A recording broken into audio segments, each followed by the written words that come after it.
So, okay. So, yes.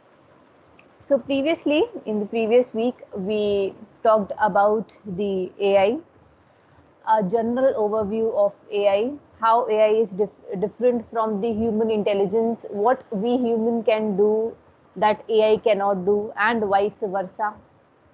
And then we talked about some task domains in AI, right? The very important data which plays a very crucial role in AI learning, which helps the artificial intelligence to learn so that they can actually have this intelligence which we are talking about. So data, how it is acquired, what are the types of data, how data can be, what are the problems when you collect the data, and we talked about some qualities of AI, general things, agents, then some AI areas of AI and the dependencies, like in what areas AI is dependent, like the searching part we saw in game trees, searching is required, knowledge representation, how knowledge is being represented, being stored, as well as how the knowledge is represented and through propositional logic, predicate logic. So how systems understand the knowledge which we want them to understand. Then we looked at the very crucial AI timeline, starting from the Turing test by Alan Turing, which says that how we can, which got popular as it tells you it answers the questions that can machine think. Then we looked at some of the applications of AI like Eliza chatbot, Shaky the robot, first robot having artificial intelligence. Then we looked at the AI winter, which is the part when there is no development in AI and there is no, you can say, funding there in the AI. Then I talked about the triple AI society. What is this? What are the triple AI conferences and what all current research that is going in the area of AI? You can very well have a look through this triple AI. Now, coming to the AI timeline itself, we'll be looking at just one or two more few examples of uh, how AI is being progressing throughout these years. So next thing which I want to talk about is the era of 1997, where this something called Deep Blue originated and came into picture. So coming to the Deep Blue part, so if you look at this person, Gary Kasparov, so he's a very famous chess player, a very well-known chess champion. So he was the Russian chess grandmaster for, or the world chess champion. So I think you people might have heard the story of when the AI beated the very famous chess player. Some machine was there which defeated the very famous chess player. So this is the man, Gary Kasparov. So he was ranked number one for a record of 255 months overall his career. And this is his journey throughout the years. In the era of 1997, especially, the this world champion lost to a machine, lost to a supercomputer, which was Deep Blue, and this Deep Blue was developed by IBM. So this match got very popular, match between this Gary Kasparov and Deep Blue. So this is the Deep Blue which I'm talking about, this machine. Though look wise it looks like a simple box, but inside it, it is tuned that way that it was able to defeat the world champion at that time. So Again, I have a video for that, so you can see the reaction of this player, because I think when the match was first played, in the first match this person won. Then again IBM asked him for a rematch, and in that rematch he was losing at, I think, every single he was losing the every single match at that particular time. Then he eventually gave up. So you can see this video and you can see his reaction, the tension, because he never you can say he never thought that he would be losing so badly to a machine. So I think you can just see this video. Let me know. So let me know if the video is not audible, because I have. Audible, ma'am.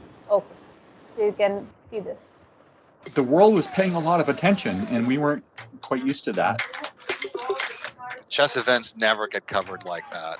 It was probably the biggest news coverage for a chess match ever. We were trying to prove that it was possible to build a chess machine that could beat the best human player in the world. It's also challenging Kasparov in any way. I mean, he's the pinnacle of chess. He's incredible genius.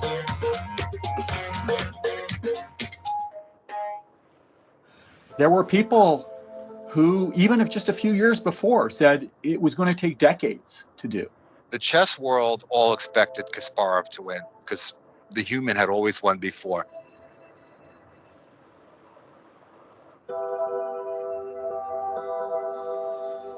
We'd worked very hard in the intervening year to improve Deep Blue in various ways. I spent a lot of time in the office playing a lot of practice games, looking for lots of errors that needed to be fixed. And we were pretty confident that it would do better. Then we got to the match. That was the chance to see, did we make a difference? Garry Kasparov has arrived. He was under tremendous stress, I imagine. The program wasn't behaving the way he was expecting. He thought that he was going to figure out the computer. And he wasn't mentally prepared for it, I think.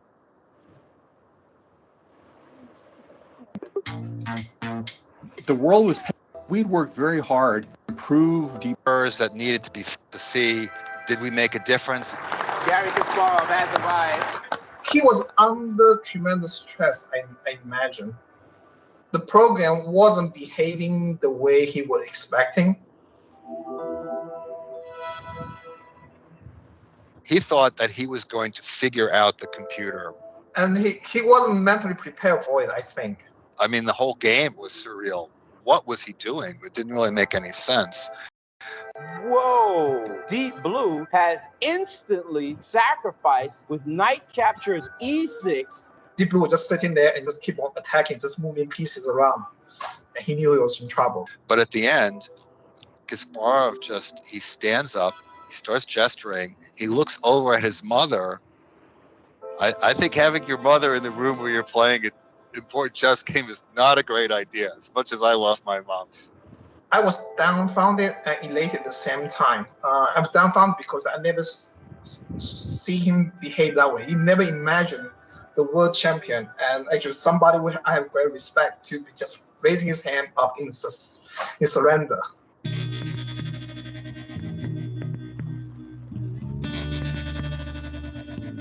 We demonstrated that there are multiple approaches to solving probably any intellectual problem. But back then, it wasn't the case. Everybody would look at the computer and say, well, yeah, it's good at some things. It calculates, but it doesn't understand anything. I worked on this for 12 years. So you can imagine how much energy we went into it. When I started, I was like, it was done in 5 to 10 years. I was wrong. It took 12. So I was glad it was over, really.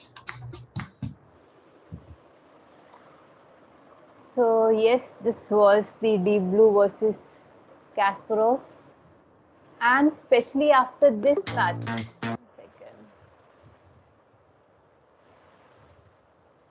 Especially after this match, the game playing area in AI was was highlighted very much, and people started investing a lot of their time, their hard work and money in the game playing area, because they never believed that this game playing area can do very well in such a less amount of time. So you see in a span of 1 year, because previously this man won, but in a span of just 1 year, this man got beaten by the machine so badly that he resigned actually. So after this deep blue era, then again some more developments were there in the area of AI, and then in 2002 something called as Roomba was being developed. So it's a vacuum cleaner which navigates and cleans the room. So if I look here, so this is, and even now also, so in countries like US and all, so this Roomba vacuum cleaner is being extensively used. Just a quick glimpse of what it is. Let me show you. The iRobot Roomba vacuum cleaning robot is revolutionizing the way people clean. More than 5 million. Now you see this Roomba, how well it is designed. It is able to detect, whether, since it is just moving on its own, right? So what if there is a staircase, or what if there is a, see, object wise? So it's okay, object wise. So we can tune it, and if some objects come, it can automatically adjust itself. But what if there is a staircase there? So it can automatically detect that thing also. So see how well it is being trained. Million home robots have been sold worldwide, with Roomba leading the way to help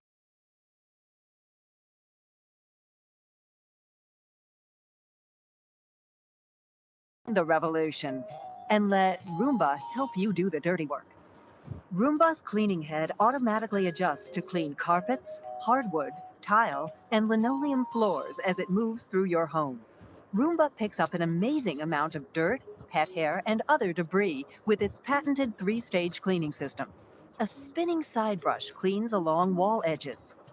Counter-rotating brushes act like a dustpan and broom, and a powerful vacuum gets rid of dirt and dust. Roomba is the perfect fit for the real world. It cleans the whole floor, including under and around furniture and along wall edges, making multiple passes over the same areas. Roomba is able to do all this because of iRobot's iAdapt responsive cleaning technology, an advanced system of software and sensors. In fact, Roomba uses over 40 robotic behaviors and makes more than 60 decisions per second to ensure that it vacuums every section of your room.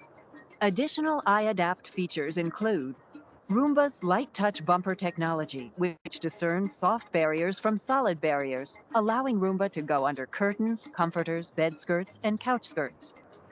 Wall following technology, which ensures the most thorough floor coverage possible. Dirt Detect technology, which uses an acoustic sensor to help Roomba find dirtier areas and spend more time cleaning them. And cliff detection sensors, which allow Roomba to avoid stairs and other drop-offs.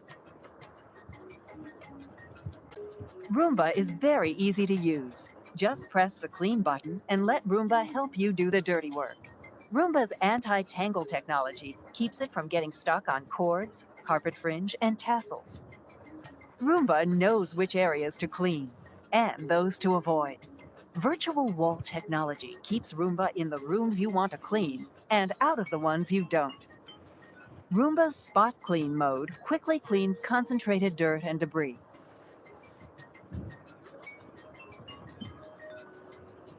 The iRobot Roomba vacuum cleaning robot vacuums your carpets and hard floors on its own, so you don't have to. And today also, I think this product is also available on Amazon. So it is, I think, around 30,000 plus, and people, especially in US and all those countries, they are using this product, this Roomba product, for vacuum cleaning and all those things. So you see how this Roomba vacuum cleaner is, one second, how this Roomba vacuum cleaner is designed so efficiently that it can obviously take multiple things into consideration, avoiding the staircase, how it is able to clean uh, the exact dirt areas that way, how it is able to differentiate a thick and thin boundary, like it can go under the go under the bed, and it can differentiate that it's a bed sheet that is being coming under in its way, and it can differentiate and pass through it. And when there is a wall, it can detect it's a thick boundary, I cannot cross it, obviously. So that's how it is being developed and tuned. Then after that, some of the progress you already know, the Siri, Alexa, one second. The Siri, Alexa, everything you already know. So, and many other things. So these are some of the things which got popular. So that's why I thought to highlight all those things. Apart from these, also there has been tremendous progress every year in AI, and it is actually the progress is increasing year by year. And 2017 we have this AlphaGo. This also, I think some of you might have heard, Google AlphaGo. So Go is a board game. If it's a very old board game, one of the oldest board game, in which you have to keep some stones. Like you have a chess, you have black and white. What do you say? In the black and white things in chess. So similarly in this Go, you have black and white stones which you keep on the board and you play accordingly. It's a Chinese game, very old game. So in this Go game also, the Google's AlphaGo defeated the very famous world champion in this Go board game, and that also got very popular, and so on. So these were some of the uh, popular applications, or some of the popular, you can say, highlights of AI during this era. Now, this key research areas, I've already told you the problem solving AI part. This you people already know, the problem solving area. Knowledge representation, how the knowledge is being stored, manipulated, and it includes logical probabilistic representations. Machine learning, this we'll be seeing machine learning, NLP area, computer vision, robotics. I think each of these things you already have some idea. So now, anyone was saying something? Okay. Also, one more thing, I am getting some request on Outlook. Someone wants to join, some students wants to join. uh, I think the student name is, one is Aryan Kapoor. Next Ma'am, is, I don't think all students have been added to the team. yes. So please ask them that if they are not added to, at least send me an email so that I can add them. Ma'am, but they can join the class.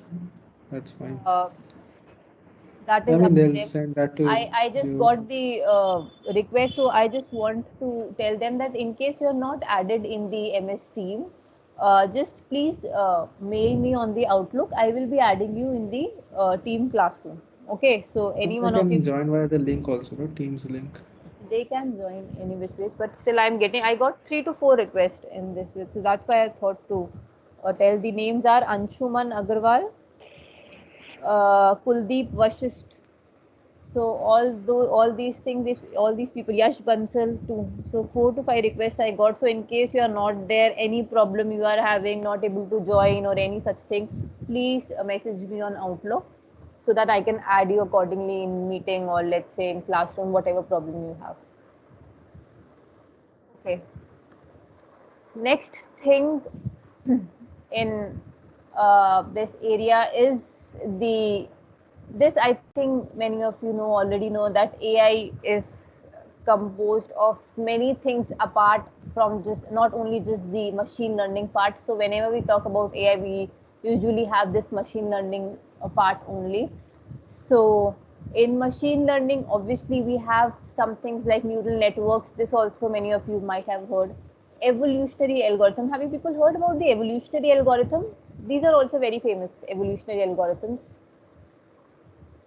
Or anyone has worked in these evolutionary algorithms, because neural networks, reinforcement learning, searching, statistics, regression, which is somewhat part of machine learning. So people usually work, and all this comes under the data science part.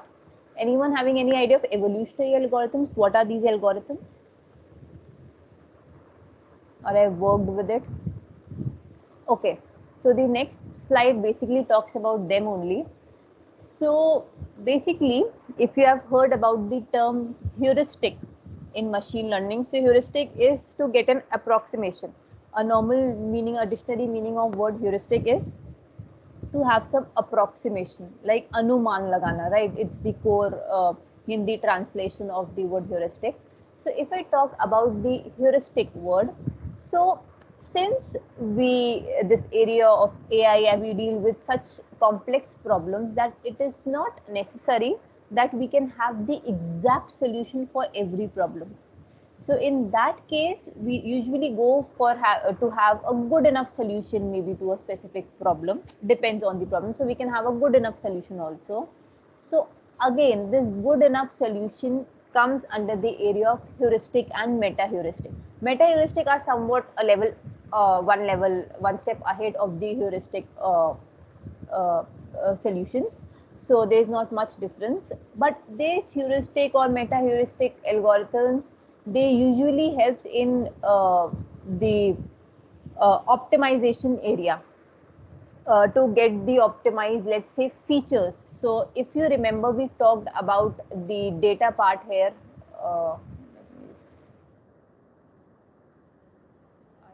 That is.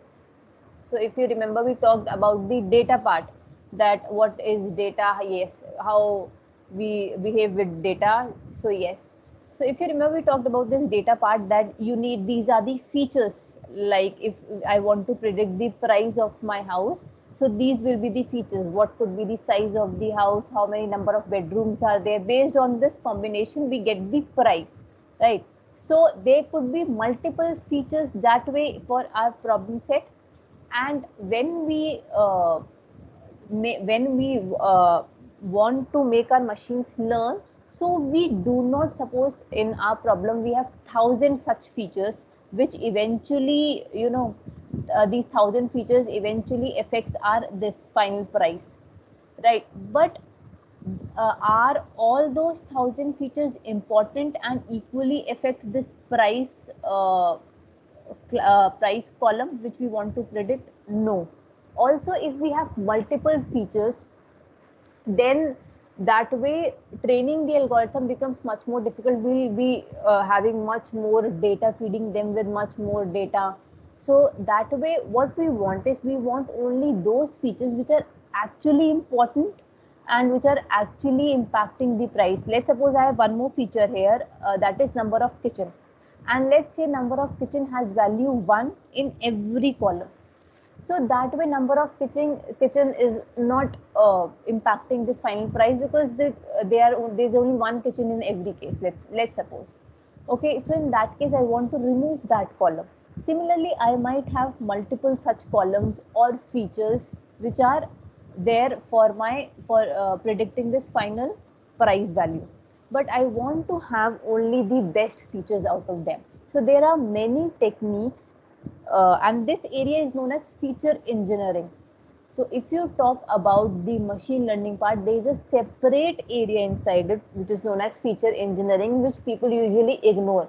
Even if you have worked in the area of this machine learning or deep learning or any such thing, so you people might have extracted the features, some good features, or might have taken the whole data and pushed that whole data into your model. So this is not the ideal case, and this is not how things work actually. You have to select the good amount of features, and this area is known as feature engineering, which is the most important part for training your algorithms. How to get these crucial and important features, because if we do not select the right amount of features, we won't be able to train our machines effectively, because these are nothing but data. We are not giving them the exact patterns or the exact data which actually reflects this price value, right? So we want to give them the exact best features those features are the ones which eventually affects this price value, so that they can effectively learn the relation between those features and the price value.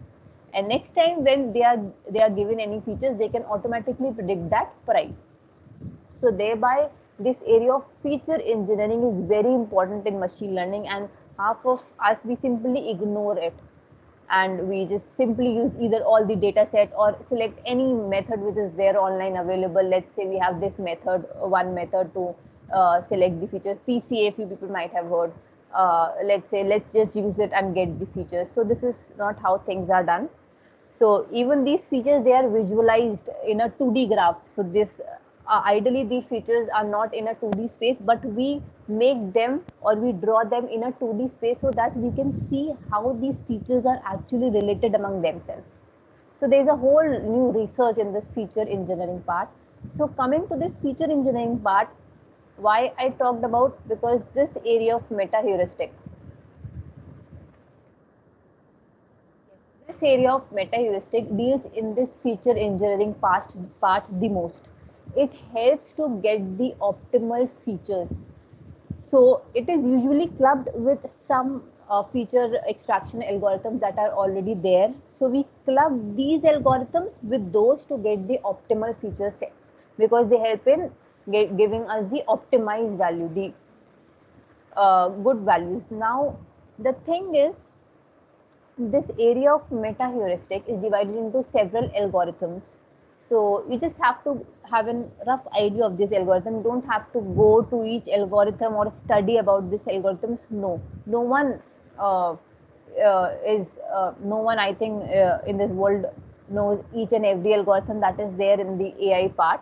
Even the area of meta heuristic, this I am talking about, they have multiple algorithms. These are just some of the famous algorithms. So you don't have to study all these algorithms. This is just to give you an idea that if someone asks what is meta heuristic or how is it related to the AI part, so you should have an idea. So if you talk about this first, evolutionary algorithms, so you see, as the name implies, these are the algorithms which evolve with time. So one such case is the genetic algorithm. Some of you might have heard about this genetic algorithm.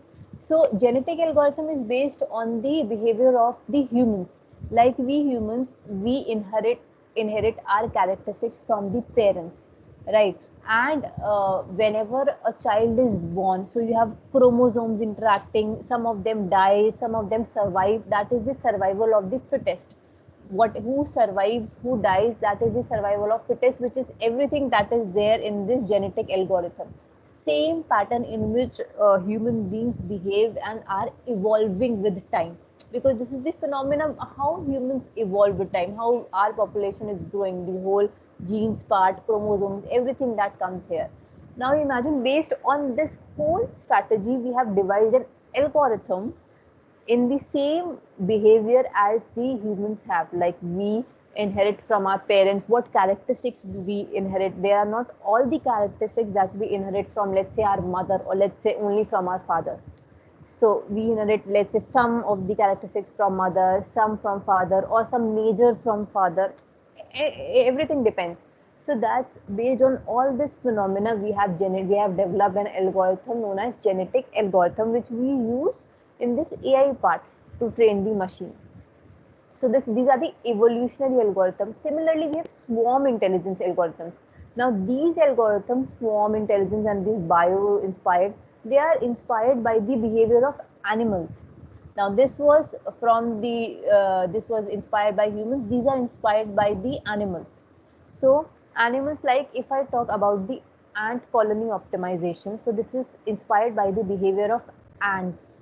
So you see, whenever you see the ants moving, you always see that they move together in a line, right? Whenever they go and search for food, so they move together in a line or so, and that way they search food. So while they move, they secrete a substance which is known as pheromone, if you have heard this name. So they secrete that substance, and the rest of the ants, they follow that substance and move.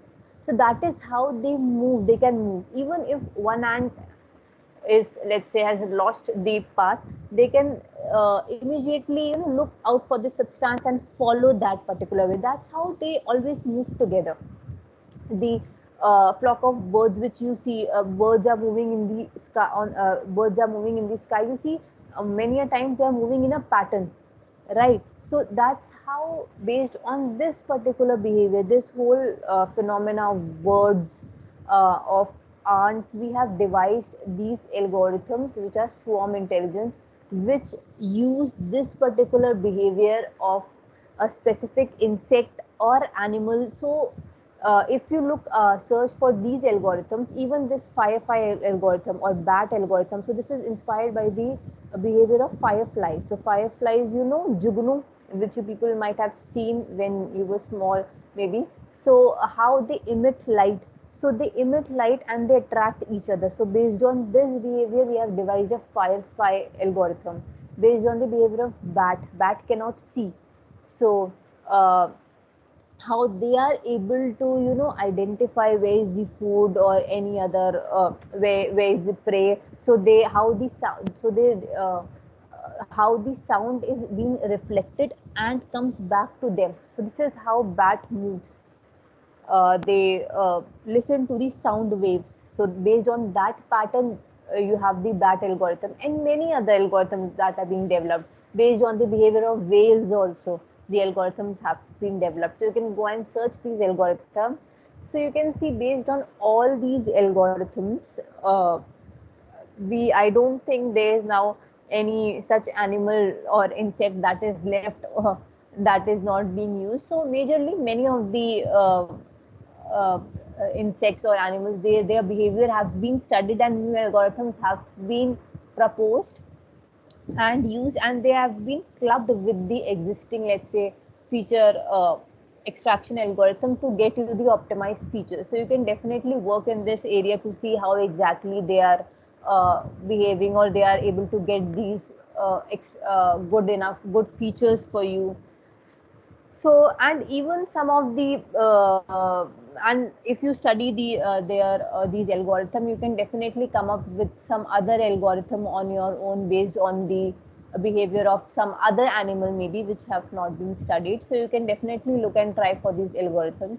So these are entire a complete set of algorithms in AI which is being used now. People usually don't there is not much research in these algorithms, because people usually tend for the core neural network part, neural network or deep learning algorithms. They usually do not use them separately. So some of the people, they usually club this with the neural network parts also, but usually people go for the deep networks and neural networks, all those things. But this is also one of the category in AI which is existing, the evolutionary algorithms.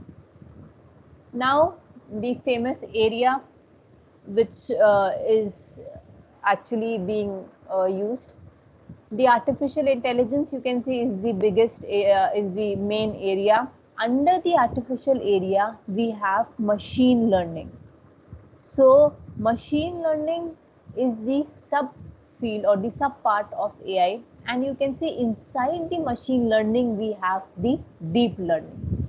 So if I talk about artificial intelligence, you have already seen how what exactly is artificial intelligence, how intelligence is being incorporated. So machine learning is a way by which we can induce this artificial intelligence in this system. So we make the machines learn, and how they are learned, they are able to learn from the data, right? We feed the required data and they are able to learn from that data. They extract the patterns from that data, and they improve their task. If I think in the next steps, third module, we have I think machine learning, deep learning also, so that I can actually I will be demonstrating you how exactly the machines learn, and how they are able to experience, how they are able to gain the experience, and what if we feed a new data to themselves, how they behave with this new data. This all we'll be seeing in the subsequent module sections. And then a deep learning part. So in this so why actually deep learning was invented when machine learning was doing everything? It was able to learn from the data. It was able to uh, after learning, it was able to perform well on the new data. Everything good machine learning was doing. Now the thing in machine learning was that the features which I told you, the area of feature engineering which I was focusing on, in machine learning, the humans, means we have to explicitly choose the algorithms, or let's say, because there are many feature engineering algorithms, so we have to explicitly choose the algorithms based on our problem statement, and we have to see whether the algorithm that we have selected is giving me the good accuracy or not. Good accuracy as in, the feature engineering algorithm will give you certain features. Based on that features, you will make the algorithms learn, and based on that learning, you will, let's say, get some accuracy or some results. Based on that, you will be validating whether the features I got are actually good or not. If I got a bad result, it means these features were not good enough. Let's say these were not good features. I have to try some other algorithm, maybe, or some other thing to get these optimal features so that machine could learn them and eventually I can get a good accuracy. Now, this entire thing which I just talked about is being done by humans on their own. So we get this handcrafted features, means we have to do this on our own. In deep learning, this process is automated. We do not have to take care of which feature engineering algorithm we need, because this part is being done by the neural networks automatically. We do not have to take we do not have to think that which algorithm to use, whether they will be giving me good features or not. So this entire thing is gone here. That's why people, that is also one of the reason why this area is getting so popular, because we do not have to care for this feature engineering part, and this is the most crucial and very time consuming area. If this entire thing is automatic, then obviously people will definitely go and move towards that. Also, with the invent of, as I already told you, the smartphone devices, the internet, everything is there. So now lots and lots of data is being already generated. And deep learning, initially also, so this deep learning, it is not that these neural networks are developed recently. No, they were there a long time ago. If you see the papers of neural networks, the networks which were developed by MITs and all, so these were being developed a lot, and they were being developed many years ago, but they did not got so popular because these algorithms were needing, these algorithm needs the data to learn at that particular time. Since at that time not everyone was having the access of internet, or let's say smartphones, so there was not so much data that is being there, and even the computing part, the hardware which we have, the GPUs, that was not there at that time. So eventually these algorithms, they were not being used. So one of the scientists invented the neural network in its PhD thesis. But though that got popular for some time, again there was no research in that area.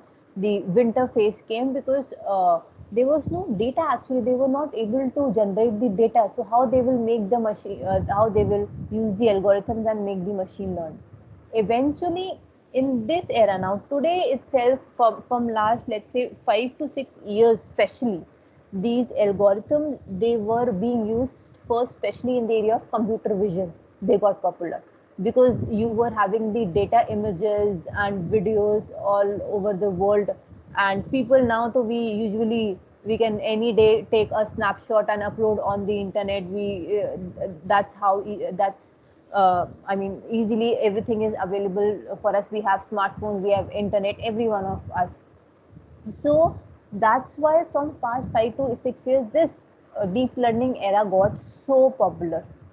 So with this deep learning era getting so popular in the area of first computer vision, it got then other areas also started using deep learning techniques, and data, similarly data was being generated, deep learning techniques were being used, and then we have the GPUs also, that is also there. Many universities have already access to GPUs machines.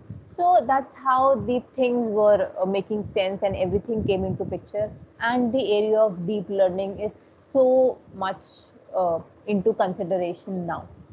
So because one, we have the automatic feature engineering part. So this area, machine learning, people usually do not consider it. And also one more thing, when it comes to machine learning, and let's say you have a lot of data, so extracting the features from lots of data, again a very difficult job. So people are like, so it's okay, it's better to switch to deep learning because they anyways need more data, we anyways have more data, and they will be automatically learning the feature, so let's go ahead with them only.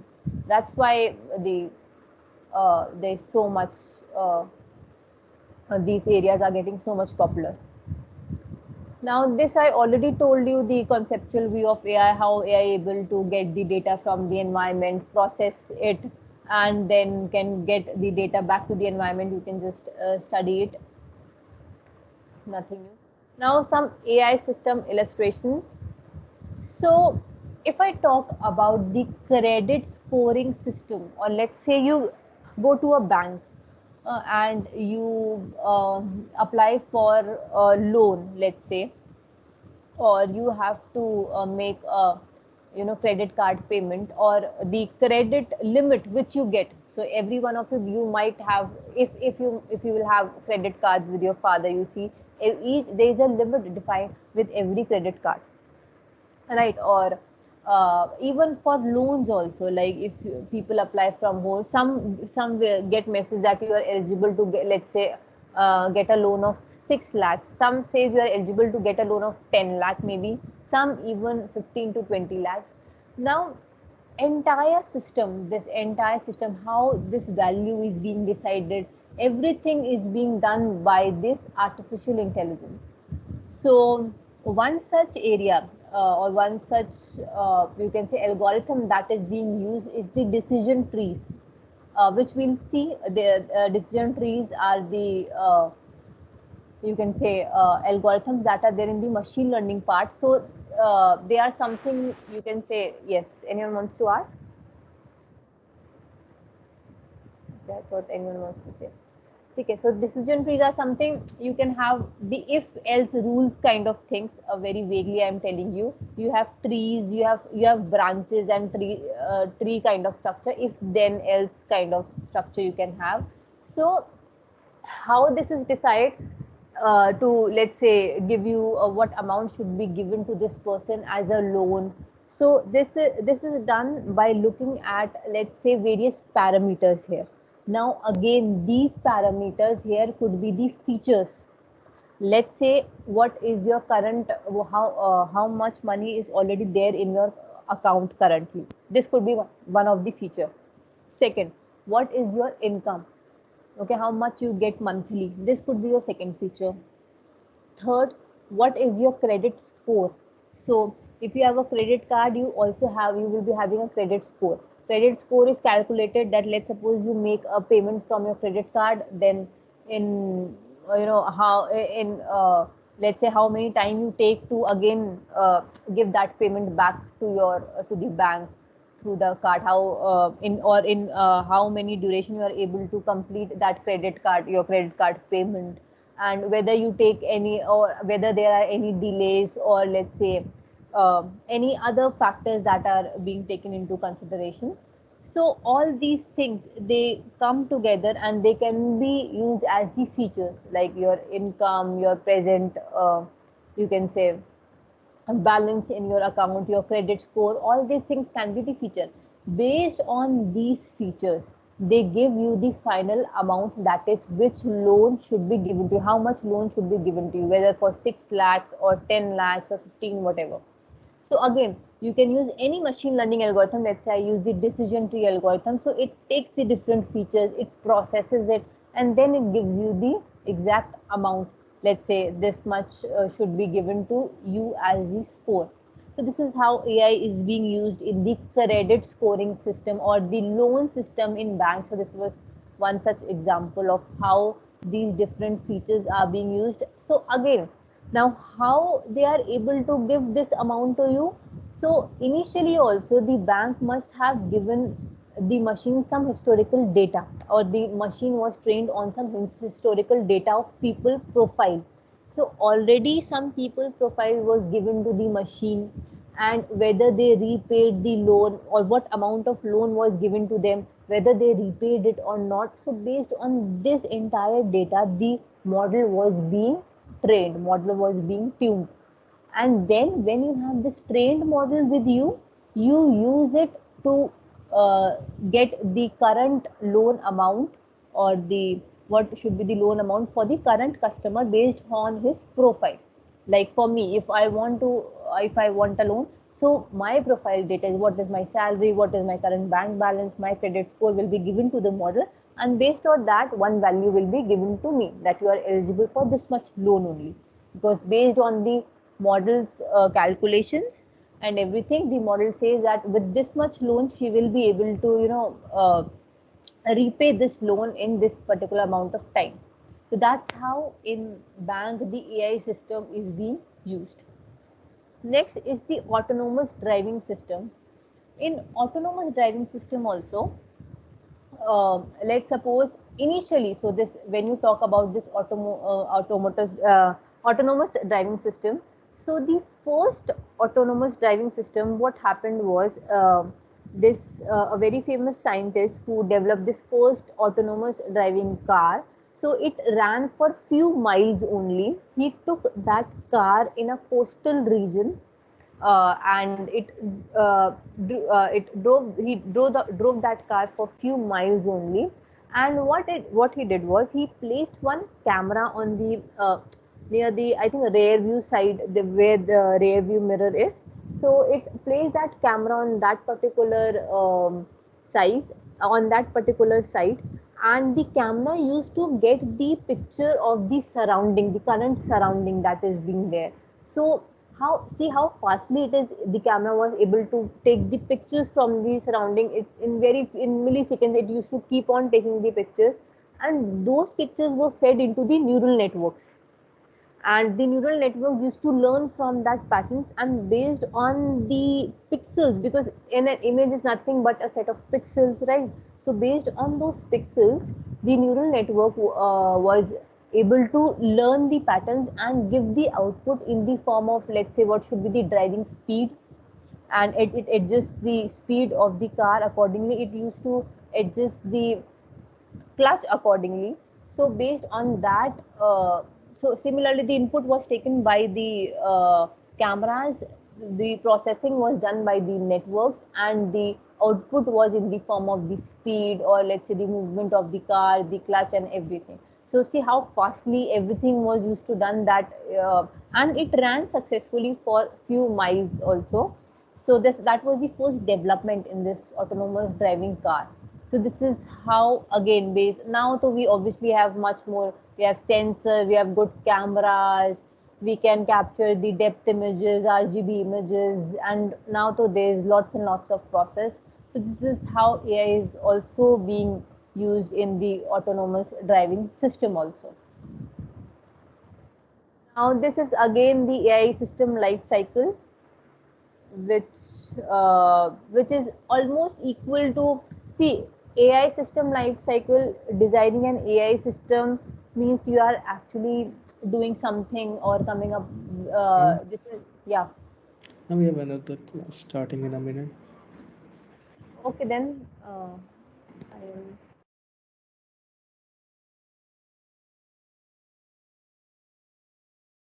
stop the recording also.